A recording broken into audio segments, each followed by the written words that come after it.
Situation Report 14, by Timothy Carmichael, Jonsquill Ministries intelligence analyst. The world is in chaos and appears to be in the beginning of World War III.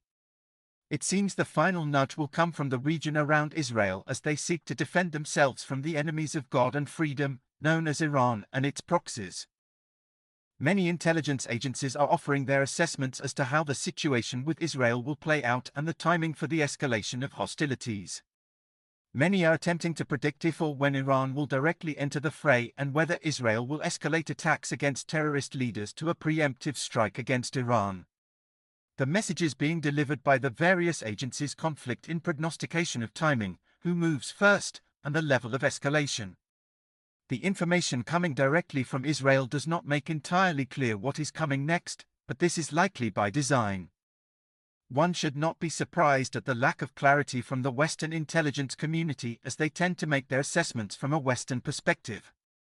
Even I have made this mistake in the past. To understand Israel and the surrounding region, one must remember to view life as they do. The calendar period we are currently in is significant historically. Islam has seen several big events in history which are remembered in this time period. As I have reported before, Islam has a long memory and tends to seek victories on dates important to them, especially on those dates in which they suffered a defeat in the past. I mention this to stimulate thought, but do not see this as the determining factor of when we will see major events and therefore will not enumerate this part of history. Instead, I direct your attention to what I believe is a more important calendar for understanding what is happening and what I soon expect to see, the Hebrew calendar. Let me state clearly that God is not bound by time, nor does he have an obligation to any of man's calendars. However, history makes it clear God does make things happen in accordance with important dates in order to make his message to man clear.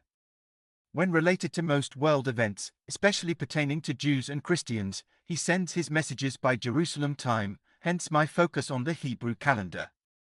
We are currently in a 3-week period of great significance for the Jew, 17 Tammuz through 9 Av in the year 5784. This is the 23rd of July through the 13th of August 2024. It is a time of ever-increasing acts of mourning for calamities in Jewish history. During this time, the observant Jew should recognize the attributes of divine judgment, as well as God's mercy. This period begins by remembering 5 national tragedies. First was when Moses came down from Mount Sinai to find the Jews worshipping the golden calf. In his anger, Moses subsequently broke the stone tablets on which the 10 Commandments were written. Second, during the siege of Jerusalem by the Babylonians, the daily offerings in the first temple ended because animals for sacrifice were unattainable. Third, before the Great Revolt, the Roman general Apostemos burned a Torah scroll. Jewish writings and Torah scrolls then began to be burned throughout the land.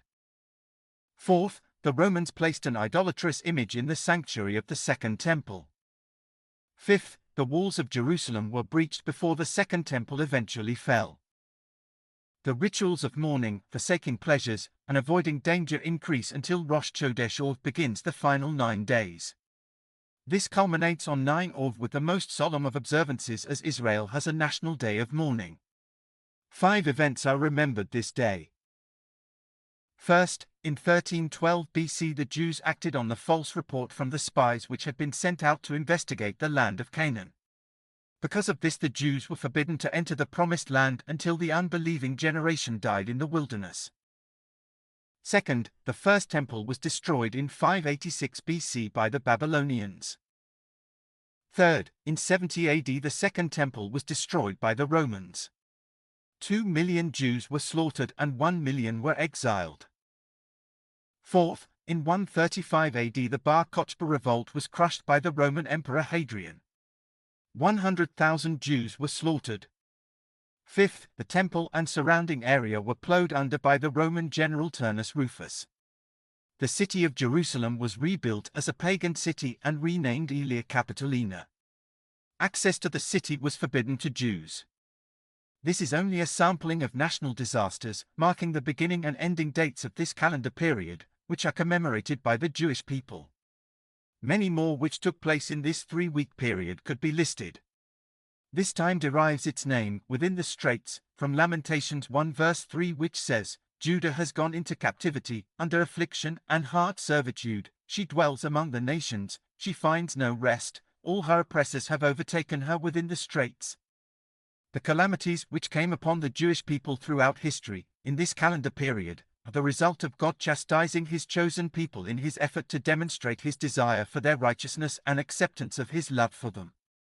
Knowing that we are in the last days of the Church and the Gentile ages, and that the ensuing period will be God's punishment of sin and work to draw his people, Israel, back to him, we read and understand certain prophecies which are coming to pass. The Lord wants to get the attention of all men, especially those called by his name, even if it requires their punishment to do so. I look for the current hostilities toward Israel to be part of that message and further set the stage for the signs that will be given prior to and during the tribulation, after the departure of the church. God will show himself mighty to redeem Israel. With this information in mind, I look for major escalation of the war between Israel and those evil nations, led by Iran, which surround her, during this time of national mourning. I will be surprised if the greatest pain does not come to Israel on 9 or 5784, consistent with the dealings of God with his people in the past. Whether Iran strikes first, or Israel makes a preemptive strike is of little concern to us. We just need to remember that God will keep his promises. His word, by the mouths of the prophets, will be fulfilled. Israel will be preserved through this war, and those to come, by the hand of the Most High. He will return at the Battle of Armageddon to defeat his enemies and take the throne of David in his holy city, Jerusalem, among the remnant of his people who turn their hearts to him.